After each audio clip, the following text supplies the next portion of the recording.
Welcome everyone to our event, Breaking Barriers with Mario Rigby. My name is Josephine Barron, and I am the Director of Outward Bound Canada's Training Academy for Outdoor Professionals, and I'm pleased to be your host today.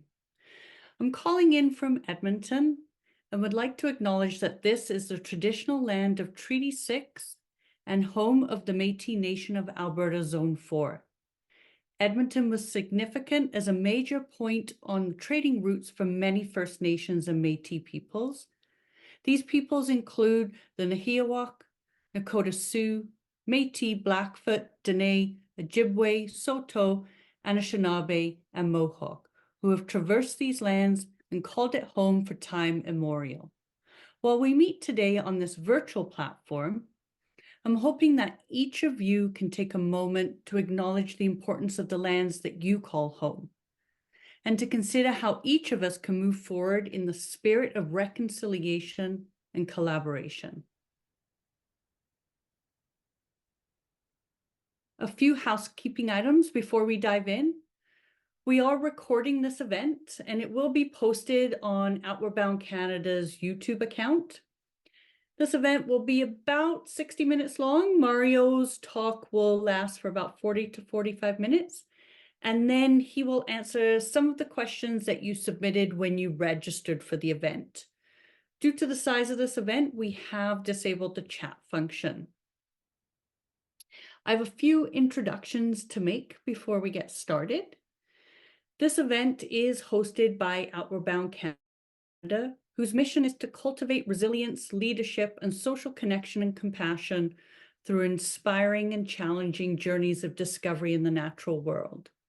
As a registered charity, Outward Bound Canada offers social and emotional education through experiential learning with a particular emphasis on providing greater access to underserved youth and those facing multiple barriers. We're committed to helping Canadian youth change the trajectory of their lives, and since 1969, Outward Bound Canada has inspired 175,000 participants to discover their potential and contribute to a better, more compassionate and resilient society. An important initiative of Outward Bound Canada is the Training Academy for Outdoor Professionals. This was launched in 2022 and created to address the representation gap within those who work in the outdoor sector, while also providing technical skill development and growing social and emotional competencies, so that Canada's next generation of outdoor leaders can respond to the evolving needs of our diverse population. This program is partly funded by the Government of Canada's Sectoral Initiatives Program as an investment in the outdoor sector's economic recovery. So why are we hosting this event today? One of the goals of the Training Academy is to diversify the outdoor sector. By learning from the diverse lived experiences, the outdoors can become a more welcoming space for all. So today's event is an important opportunity to provide a platform to inspirational Black voices like Mario Rigby. Mario Rigby was born in Turks and Caicos Islands and spent his formative years in Germany before relocating to Toronto at the age of 16. His passion for pushing boundaries has been evident since childhood, whether it be in athletics, exploration, or any other endeavor that he sets his mind on. In 2015, Mario embarked on a 2-year odyssey across Africa, walking and kayaking from Cape Town, South Africa, to Cairo, Egypt. As an internationally renowned explorer, a motivational speaker, the first Black explorer to be appointed by the Royal Canadian Geographical Society as an explorer in residence, and named by the United Nations as one of the top 100 most influential people of African descent, Mario's mission is to inspire, educate, and encourage people to be brave and explore the world. So with that, I am very delighted and pleased to welcome Mario Rigby to the stage. It took me roughly 2.5 years to cross the entire continent by foot. What I was looking for was life. I was looking for You know, what does the rest of the world have? What are they experiencing? And I wanted to be a part of that. So to me, this overrid all the materialistic things that I possessed in Canada, and I wanted to get rid of this life and move into a life of experience.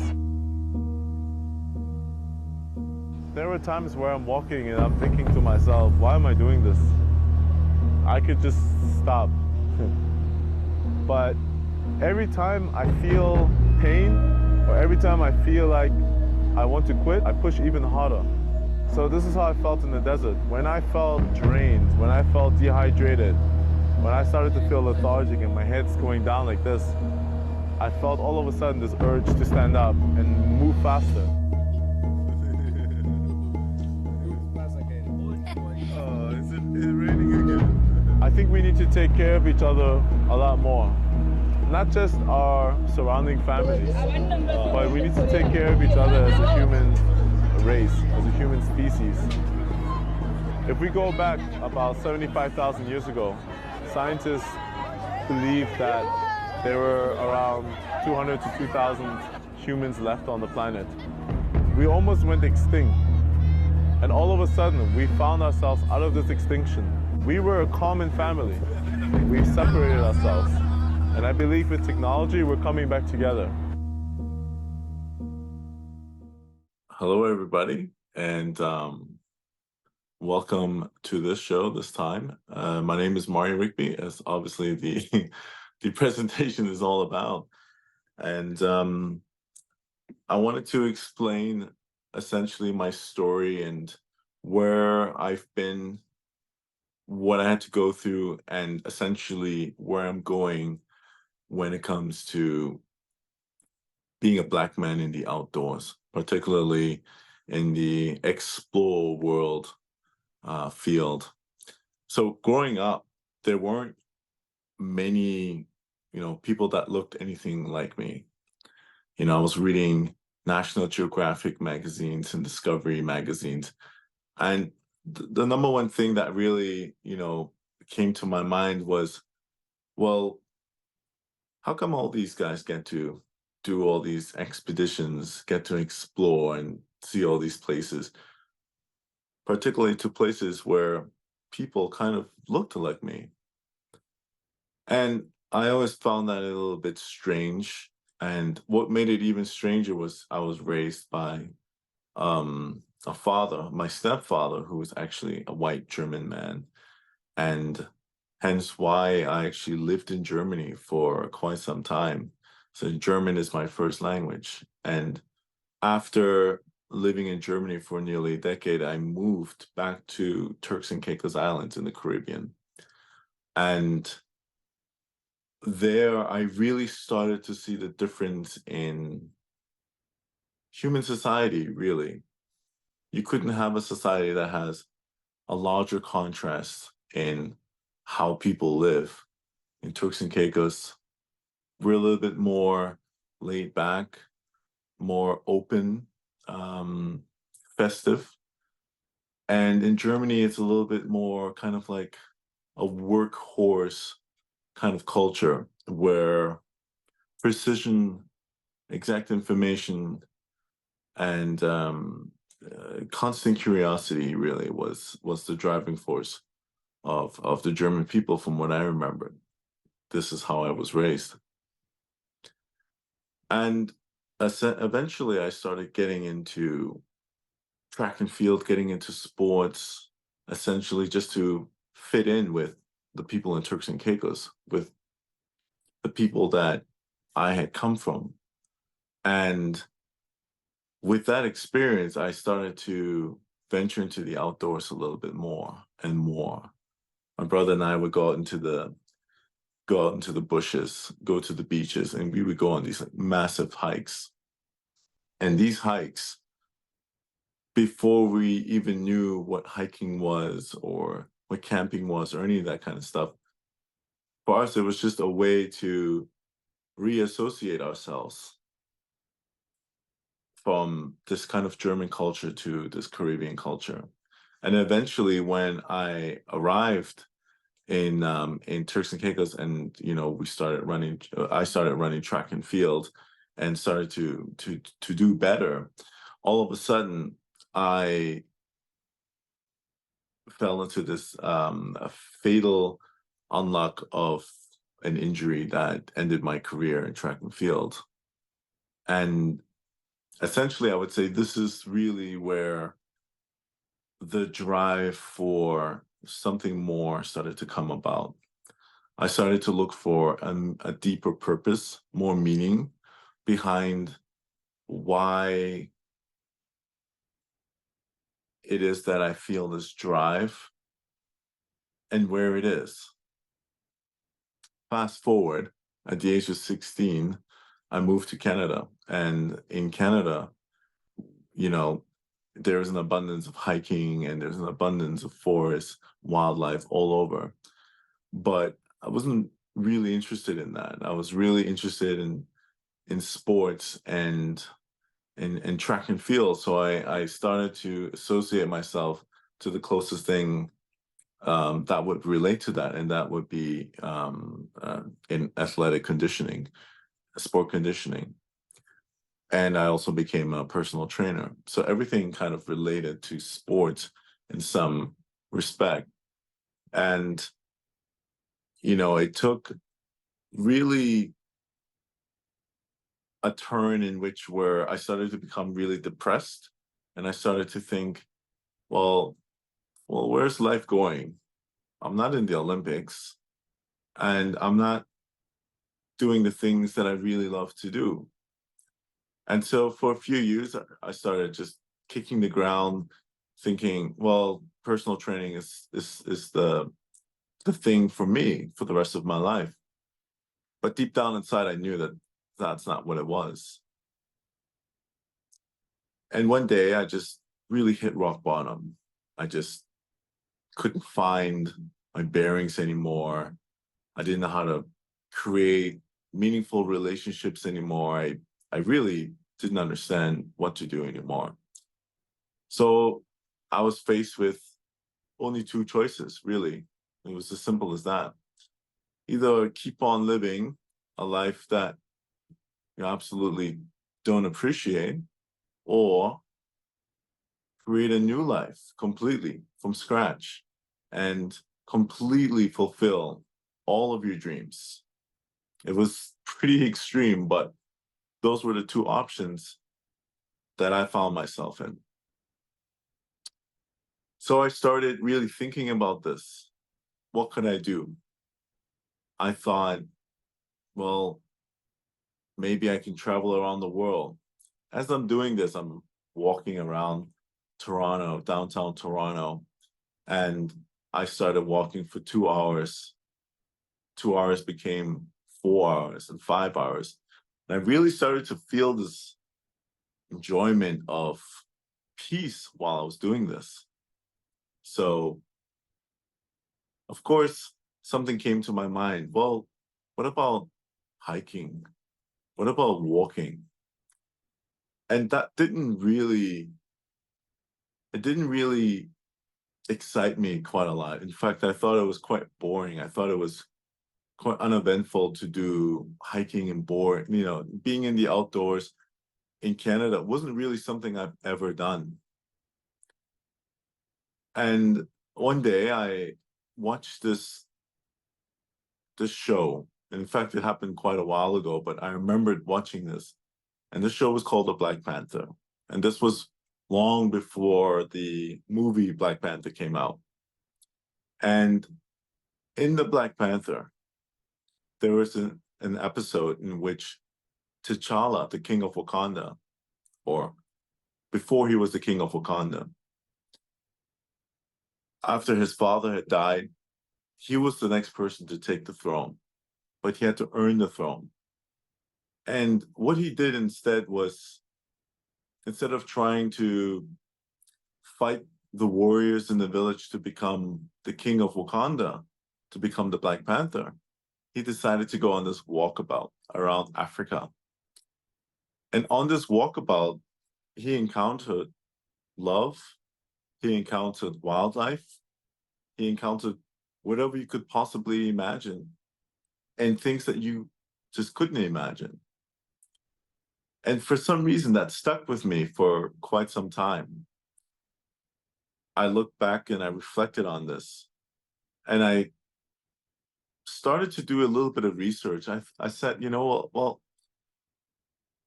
has anyone done anything like walking the length of Africa?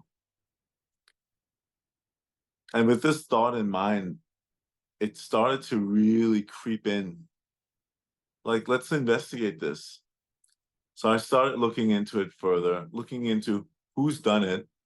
There were a myriad of people who were attempting to do it. There was a couple who succeeded in doing it, but they've left the continent and had come back. There was a man in, I believe, the 17th century who may have done it as well. So there was just quite a few people who have done it. Like, I think you could count 3 people who may have successfully done it, of which are either not alive or just I didn't have access to those people at the time. And then I started to do the research. And as I'm doing this research, I realized I was starting to find all these other explorers. And at that time, I mean, you know, the landscape has changed quite a bit today, in which there are more people of color in the outdoors, at least at the caliber that some professional outdoorsy people are today. But at the time, there was nil, there was nothing online about any Black adventurers, Black explorers, for the exception of one. I, you know, apologize for forgetting the name, but she was one of America's first astronauts, and she was a Black woman. And so I believe, so she has scaled Mount Everest. And I thought, like, wow, that is incredible that in order to be even recognized just a little bit, you'd have to have gone to outer space and climbed the tallest mountain on the planet, and yet still have very little recognition in comparison to those people who have just gone on short little hikes and they're known worldwide. So I went into this expedition knowing very well that this is a land not made for me. Of course, that's not what I thought, but that's what it seemed like. And what made it even more comical, I guess, for a lot of my friends and others watching me do this journey was the preparation, was the fact that I'd never gone camping before in my life, particularly on my own. I think I've done it as a kid, but I've never done it on my own. I've never owned a backpack, a hiking backpack. I've never owned any boots, anything like that. This was all completely brand new to me. And with that, my friends started to be a little bit more concerned. In fact, I've lost a lot of friends through the transition of training to do such a feat. All in all, it took me 9 months from the day that I thought, okay, this is what I'm going to do, to the day that I landed in Cape Town, South Africa, where I began my journey. What really solidified this expedition was a couple of months before I had my flight to South Africa. I called my mother and I said, you know, I'm going to do this expedition, and I might be one of the first humans to have done it in the way that I'm doing it, which is solo, alone, and just one shot from Cape Town to Cairo. And, you know, my mom, she paused on the phone, and I remember these words as like almost pure truth. And she said, you know, if you ever get hit by a car, or something ever happens to you where you can't walk, be sure that you're the first human on the planet to cross Africa on a wheelchair. And I thought that's a bit of a horrid thing to say. But at that time, I knew that that's what I needed to hear in order to complete such a monumental feat that required every living ounce of courage that I myself could have ever put together. And essentially what that meant was, if something were to happen during my walk across Africa, I can't let something small like getting an injury, being arrested, going to jail, nearly dying, overcoming insurmountable obstacles. I couldn't let that be the obstacle. I couldn't let that be the thing to stop me. And I believe that that was probably one of that was the first greatest lesson that I learned before going on my trip. The second thing that I then did was finally book my ticket to Cape Town. And as I made it to Cape Town, it was just such an awe-inspiring experience. Just completely in the heart of it. Just me, myself, with a backpack, completely independent, about to conjure up a journey that I feel 99.9% of people would have A, never even thought of, and B, let alone would ever do, because it just seems ridiculous. There was something in my mind that said, you know what, I will get through with this. It's just one step at a time. It couldn't have been any more simple of a task to do. One step at a time, find shelter. Next day, continue walking. It was the simplest message, but it was definitely the hardest to execute. Because as you know, a lot of things have happened. If you had followed my journey, you would have seen my arrests, my crossing of rivers that have led to failures, my malaria, getting shot at by rebel soldiers in Mozambique, even falling in love and nearly ending it because of that. There were so many different obstacles that I faced every single day. It was essentially like scaling Mount Everest on a weekly basis for 2.5 years. And what I really found fascinating along this journey, it brought me alive in a way that I had never been alive before. When you're put to the test every single day, you're awake. It's not like being in a big city where everything is already manufactured and the rules are already set in place, and all you have to do is draw within the lines. Being out in the wild and in rural places in Africa completely on your own completely makes you aware. Your sense of smell, taste, sight, your cognitive brain processing, just everything heightens. You become aware of things that you would have never been aware of before. And that's because when you do something like this, you start to tap into the nature of being human being, the nature of being an animal, the nature of an animal who has evolved to become who we are.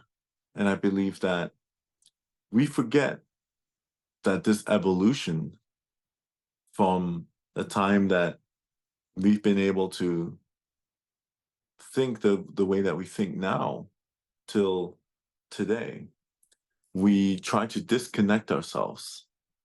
And I believe that by disconnecting ourselves from who we are as animals, as evolutionary processes of earthlings, I think we forget how connected we really are to the earth, to the environment, to other people, complete strangers. All those things I learned along the way. And I needed to execute and understand this because it was part of my survival. Knowing how to dive into into rivers that are football fields, football lengths apart. And knowing that if you go upstream, there are crocodiles, and if you go downstream, there are sharks waiting for you. Going into places like South Africa, where racism is still completely real, where the white South Africans were calling Black South Africans monkeys in front of my face, where I saw displacements of unfortunate Black people who were put into what to me seemed like one of the worst living conditions known to man. These townships in which people lived. Some of these townships, I had to stay in them, where I'm sleeping on the floor. I literally at times had to sleep on the streets of these townships. And in going through this process, I learned more about the people. I got to really experience how they live, what motivates them, what are they curious about, what are they afraid of. And I feel like if you ask these questions, or if these questions are answered just by sheer experience, then you really get to understand more about not just who they are, but also about who you are. And I've learned so much from that experience. Each step had made me a human being that understands my connection to the earth more and more, and my relationship with others more. About halfway through, I encountered malaria, which is one of the worst feelings you could possibly ever have. I wouldn't wish this upon the worst enemy. And malaria is a feeling of essentially 9 or 10 times flus put into a single person, and feeling like a sledgehammer has been hit over your head. And the reason I'm telling you this particular story is because I had to witness, while I'm at the hospital, people who were suffering also from malaria that were anywhere from 4 to 9 years old, who at that moment in time were suffering and dying. But I got to live on somehow because I was treated for it, and B, I'm an adult and I was able to look at the symptoms a lot faster. I saw the symptoms within the first day. Unfortunately, some of these children who had been in the hospital were in rural areas where they've been sick for a few days. At that point, particularly with cerebral malaria, it's already too late to treat this person. So essentially, you're just treating them for their death. And lying in the hospital bed, looking right next to the child who you know is not going to make it. I mean, that takes a toll on you. I mean, at least it did, where I essentially had to take a break for about 2 months out of my trip. I stayed in the local area, and what I did instead was learn a little bit more about the culture. This was in Malawi and Tanzania. Learn a little bit more about the culture. And this is where I started to understand and develop quickly learning languages, particularly from tribe to tribe to tribe. So what I would do is go from country to country, understand and learn their language, and from there,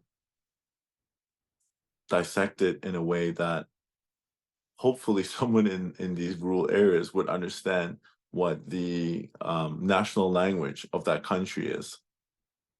And you learn only about 25 to 30 different phrases. So ending my journey, you would think would be a journey where I would frolic along and celebrate with a team of people who celebrated with me and a whole festive situation going on, but it was quite the opposite. I remember arriving in Cairo, Egypt, where the magnificent pyramids are. And it was nothing quite what I thought it would be. I remember arriving, and it was a late evening, and it was just this quiet, spooky experience in which I didn't really understand really where I was, who I was, and what I was doing. I just felt like I was going through the paces. I had been walking for nearly 2.5 years, constantly walking, waking up, going for a walk, trying to survive danger, going back to sleep, waking up, doing the same thing every single day.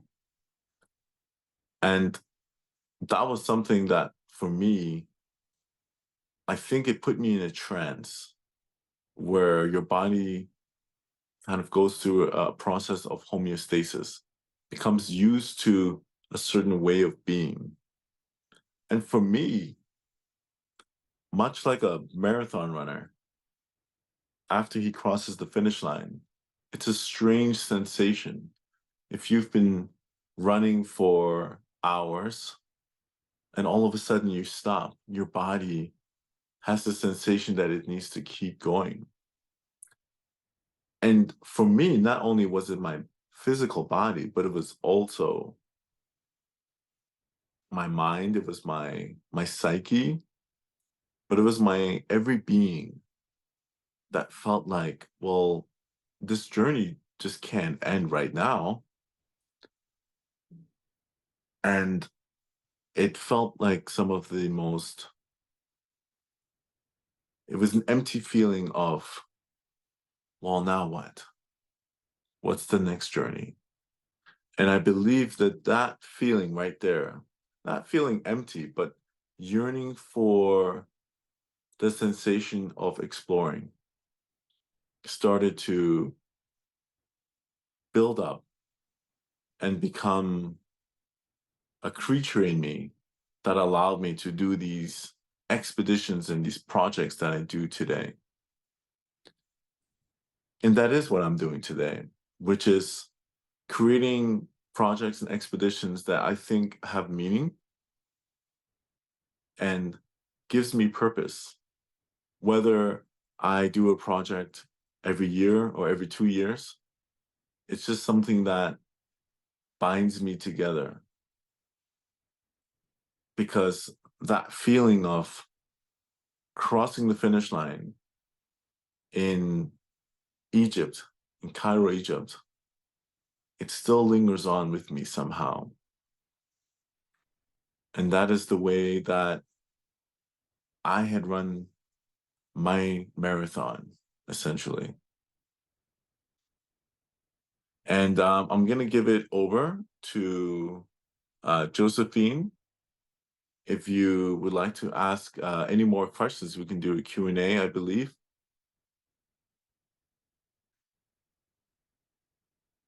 Thanks, Mario. I do have some questions here that some of our audience members had posed when they signed up. And so I'll ask them, I just want to thank you for such a great presentation there. And just, one thing that you said really struck with me was I wanted to move into a life of experience. And I think that's just like such a wonderful sentiment for all of us when we're trapped in this world of society and so many things that, like, in the end, what we take with us is those experiences. So thanks for sharing that with us. The first question I have here is, 2 years is a long time. So how did you financially support yourself? And, like, were there moments when you had to worry about your finances and just like the logistics of life? Yeah, so I mean, I feel like that's definitely a question that comes about, I would say, most of the time. Well, first one is there danger? And then the second one is, how did you afford it? And, I this trip also helped me become a better entrepreneur in a way. And that means campaigning for my projects, raising money, and finding sponsors. However, at the beginning of my journey, it was I started using crowdfunding. And with the crowdfunding, my promise to the people who backed me was that I was going to share my story as much as I can. So I started taking photos, which then somehow made me a photographer. And I started taking more photos, more videos. And then I started making small documentaries about people who I've met along the way. And I think about halfway through, I stopped doing that, and I started selling my own products that I could sell online. So I started selling T-shirts. I started selling little shorts, singlets, so on and so on, and as well as pictures. So my pictures started to become good enough where I could start selling them as well. So I started making an income as I am literally just journeying through Africa. And then eventually I started to get sponsors. My first sponsor was Western Union, and that actually happened at the very end of my journey. But that helped me transition from that time to where I am now, because most people who give up their jobs, their livelihoods, and then they come back to it 2.5 years later, where are you going to find a job? What are you going to do? So, in fact, Western Union actually supported me for about 2.5 to 3 years. Thank you. And I'm quickly learning that it seems like whatever you put your mind to, you become very proficient at. I wasn't a photographer, now I am a photographer. I wasn't a marketer, now I am. So kudos to you. I do have another one here. It's, how did you turn being marginalized in the outdoor industry into actual action towards encouraging other people of color to take up space outdoors, from a business or organizational point of view? So that was always an issue that I faced. I climbed there was this one mountain that I climbed, and this is where it was incredibly evident about, being a marginalized person in the outdoors.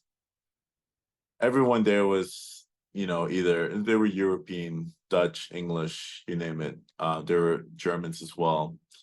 And I remember I was climbing this mountain, and, they kept, asking me if I was all right. And I was just like, huh, well, that's funny because I'm passing you, you know? And they kept warning me. They're like, oh, you shouldn't go too fast. You shouldn't do this, you shouldn't do that. And so I kept getting people telling me what to do. And I would politely not, I'd be like, okay, cool, thank you for your help.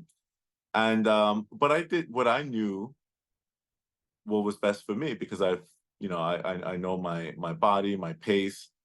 And I remember at this very moment, it was it was an incredible moment for me, because I remember getting to the top of that mountain.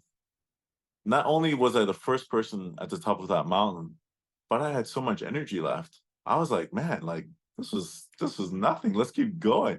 And everyone just looked like they were just beat up and just completely tired. They had like the latest mountaineering equipment and gear. And I'm out here running in my I just had runners on. I didn't have any fancy gear or anything like that. My runners were like 10, like maybe 15 and $20 that I got somewhere. And but that didn't matter. And so when I talk to people in these communities, particularly marginalized people in these communities, I say, listen, you don't be intimidated by people who show off in such a way, who have all this fancy gear. We were all meant to do these things, and putting a price on climbing a mountain should be not the equipment that you have, but how much enjoyment you have from doing it. And so I know that's hard to grasp, especially when you see it and it's bombarded to you constantly. But for me, I try to like tell people like, listen, man, stay in your own lane. That's it. I don't know. And there were times where I've done expeditions too, where I've tried to include people of color as well. So when I did the Caicos Challenge, the Turks and Caicos Challenge, which was an expedition where we became the first people to have ever traversed the entire length of the Turks and Caicos Islands in one go, from one end of the islands to the next. And there was this really talented kayaker named Chef Dixon from New York. And, he was this exuberant young Black man. And he was just excited about kayaking all the time. And I thought to myself, well, I'm not a professional kayaker or anything like that, as you have already noticed. I just learned everything on the spot. And so I asked him, it's like, hey, would you like to join this expedition? Because I know that you're proficient at being a kayaker, you're a professional kayaker, but have you ever actually done an expedition? Have you tried to like break a record or traverse or use kayaking as a way to express what's going on in the environment or some sort of social impact? And he said no, but he was excited to join. So immediately we hooked up, and I brought him to Turks and Caicos. We did this expedition. And just like that, boom, now he was part of an explorer, part of an expedition where he can call himself an explorer. And he can proudly say that he was one of the first people to traverse a part of the length of the Turks and Caicos Islands that no one else has ever done. And I think slowly, step by step, I think if we keep doing these kinds of things, eventually, everything will start to balance in a way. And, you might be asking yourself, well, how is that going to help marginalized communities and whatnot?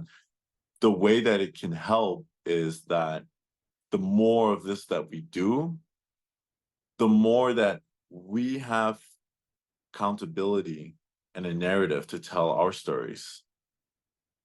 And so when you look at explorers that go to lands far away, they come back with their own version of the story. But we don't know what the people who they visited, what their story is. And so I'm trying to encourage more young explorers to come out and do these really insane expeditions, not for the purpose of being insane, but for the purpose of writing your own narrative. And in order to do that, you have to traverse, you have to go across mountains. You have to go back to the roots, like crossing the Atlantic Ocean to understand what the slave trade was like. You have to do these expeditions that are incredibly difficult to do because that's where they are. And that's what makes it beautiful. Thank you. Yeah, I mean, for many years, the outdoor industry has had one story, and it can only be richer by having so many different other stories there. And I think of what you said when you were in South Africa in Cape Town, and it just kind of stuck with me about, connecting with the people and, finding out what they're scared of, what they love, what they're curious about. And not only did you learn about them, but you learned about yourself. And I think from the outdoor industry perspective, there's a lot of learning about ourselves we can do when we hear a lot of diverse stories. So thanks for sharing that. Absolutely. I mean, I just wanted to also include that, in the outdoor industry, a lot of the times when we talk about that, we're talking about it in the perspective of North American, European perspectives. But there are indigenous perspectives. There are perspectives from, like the Maasai tribe people who I lived with for some time in Kenya. They have a different perspective of the outdoors as well. And so I'm never 100% on any side because there are so many different sides. It's not that I'm disagreeing, but it's more like you can be in the outdoors any possible way so long as you are in harmony with nature. And you can be in harmony in so many different possible variations. Thank you. I think we've got time for a couple more here. Sorry, I'm rambling on too far. No, that's I love hearing your stories, so it's why we're all here. It's how do you create long-term impact that empowers the communities you cross paths with on your journey? So there are a few projects that I've been working on, and those projects are on sustainable tourism. And I believe that sustainable tourism is a huge, it's an important subject for me because in Turks and Caicos Islands, where I'm from, our industry is entirely led on tourism. And I remember as a kid growing up here, even fishing, and we would catch these crabs that, they would go out of season, and lobsters, for instance, would go out of season. So we had to be very gentle with the ocean, with the sea, with the wildlife. We have birds that come in all the way from North America, that's settled. We have thousands of different birds, hundreds of species that come to the Turks and Caicos Islands. And as local people, we understand the fragility of that environment. And the way that I see things is not within our generation, not within my generation, but we're talking about within the next 7 generations. And if you put your mindset to that, a lot of decisions that you make start to change, right? So instead of saying like, oh, well, I just want to conquer this mountain. Okay, that's what people have been doing in the past, and it hasn't really created long-lasting, sustainable changes. It just puts you on the map. But what I encourage more, particularly youth, to do is to find expeditions, to do exploration, to be in the outdoors with the purpose of understanding that this is going to be for the next 7 generations. And I can't be the one to tell you exactly how that's going to look like. In fact, I'm actually not the professional at this. There are so many biologists, there's so many environmentalists who are proficient at these things. What I do is that's what I'm doing at this very moment, which is encouraging and inspiring people by going out there and showing them. And I think not just showing them what is here right now, but showing them how things could change if we don't do anything, and how they could change in a negative way if we don't do anything. And what are some of the things that we can do? And gathering scientists together and going on these expeditions together. And so for me, I always believe that you need the wisdom of science, you need the wisdom of indigenous knowledge, and we also need the wisdom of a collective of all of us to come together and understand that this is something that we all need. It's almost like you have a theme here, Mario. Diverse voices kind of make it all better, and together we could find the solution. Um, Those were literally the words I kept saying over and over when I was in Africa. yeah, that's yeah, I love that. Um, so another question from our audience is, how has nature been a mirror for you as you've developed as a leader? Ooh, wow, Good. that's a good one. That's who who asked that question? I don't know, but that was a smart one. That was a very smart one. Oh, so now I have to think about this one. How has being in nature been a mirror to me being a leader? Is that sort of As you've developed as a leader, how has it been a as I mirror? as I developed as a leader? Mm. I mean, I'm looking at many different angles to answering that question, and it's a good question, but it's just like which one would I like to how would I like to answer it? I think that the story that I was talking about before with T'Challa, the King of Wakanda, I know it's a fictional story, but in order for him to be a leader, he decided to go on a rite of passage.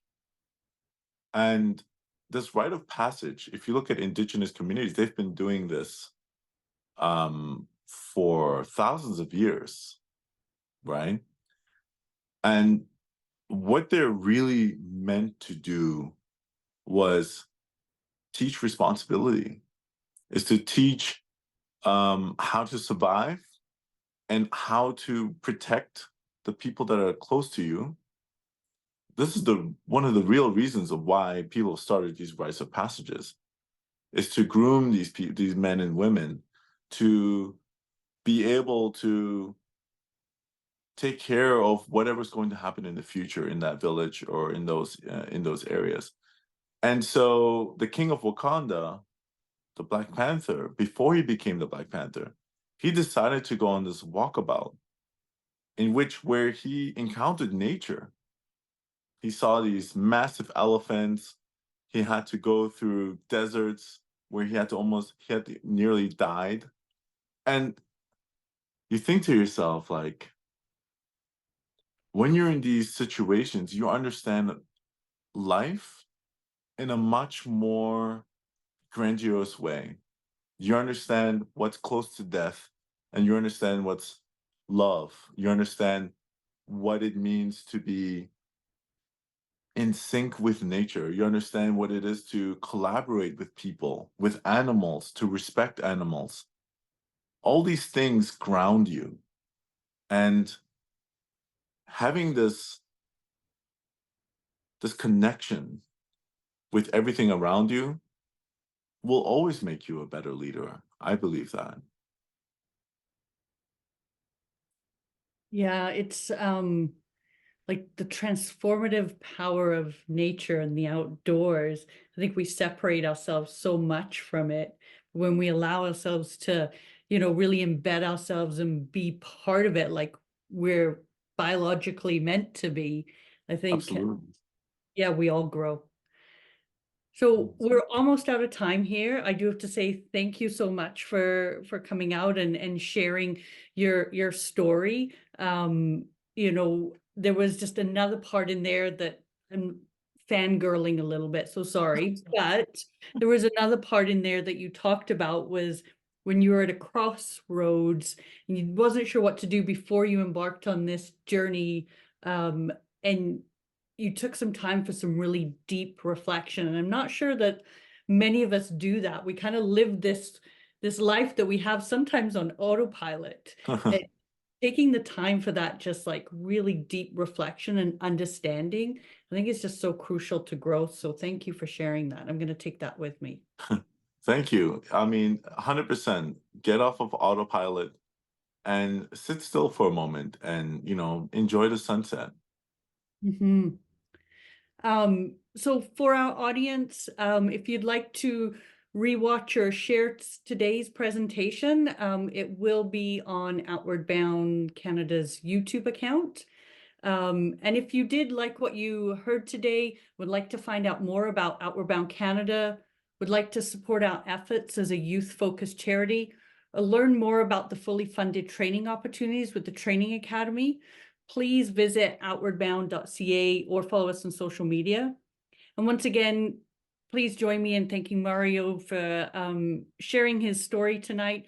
We hope this event inspired you to learn more about Mario and follow his journey and reflect on the many stories and journeys of Black, Indigenous, and people of color communities in Canada's outdoor spaces.